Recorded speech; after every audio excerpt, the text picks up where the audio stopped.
Почитувани, Зоран Заев и СДСМ наметнаа 14 денари давачки кон буџетот за секој литар гориво. Заради Зоран Заев и СДСМ, горивата во Македонија се поскапи за 14 денари. Пари кои одат директно во буџетот на име ново воведени акцизи, давачки и такси.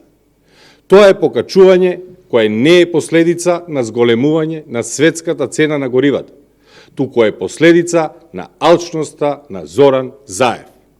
Заев првин го испразни буџетот, потроши скоро 15 милиарди евра за 4 години и направи нов долг од 2,4 милиарди евра. Македонија е позадолжена од кога било и сега, кога буџетот е празен, удира по джебот на народот, за тој да ја покрие дупката во приходите, која настана заради тендерите кои си ги даваа на блиски луѓе и подкупот кој го правеа пред избори. Заради Зоран Заев, на секое полнење на резервоарот, на автомобилот од 60 литри, плаќате дополнителни 840 денари. Овие 840 денари повеќе ги плаќате само заради неспособноста на Заев. Доколку во месецот ставате гориво 2 пати, вие плаќате 1680 денари повеќе. И тоа само заради Зоран Заев. Тоа на годишно ниво се 20.160 денари. Или, едноставно кажано, за една година Заев ви зема 20.160 денари, односно една цела месечна плата. Сите граѓани на Македонија плаќате поскапи горива, затоа што владата на Заев го испразни буџетот, затоа што расипнички управуваат со буџетот и со вашите пари.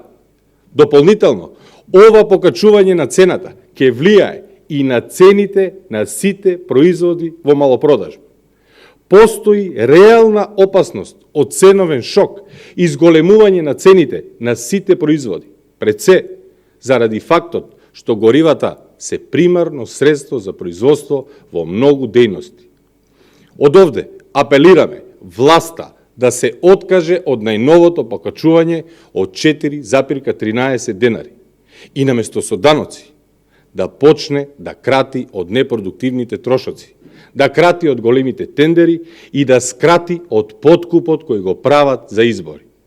Народот не смее да страда заради нечија амбиција за пари и богатење на нелегален начин.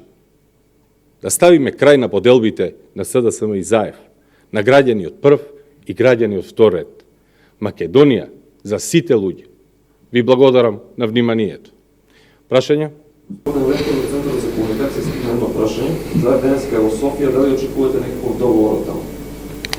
Така е, благодарам за прашањето, благодарам за интересот. Да, се потврди дека Зоран Заев е во преговори за бугарската декларација и дека само притисокот во домашната јавност и само блокадите кои што ги правевме можат да го откажат Зоран Заев од ново национално предавство. Апелираме да не се случи уште едно ново предавство во кое Зоран Заев ќе прифати се што бугарската политика го бара од Македонија. Нашите црвени линии мора да бидат македонскиот идентитет, македонскиот јазик и македонската историја. Тоа е она што не прави посебни како македонци и различни од сите други народи. И на крај, Македонија не е на Зоран Заев, ниту на Вице Заев. Македонија е на сите луѓе. Ви благодарам.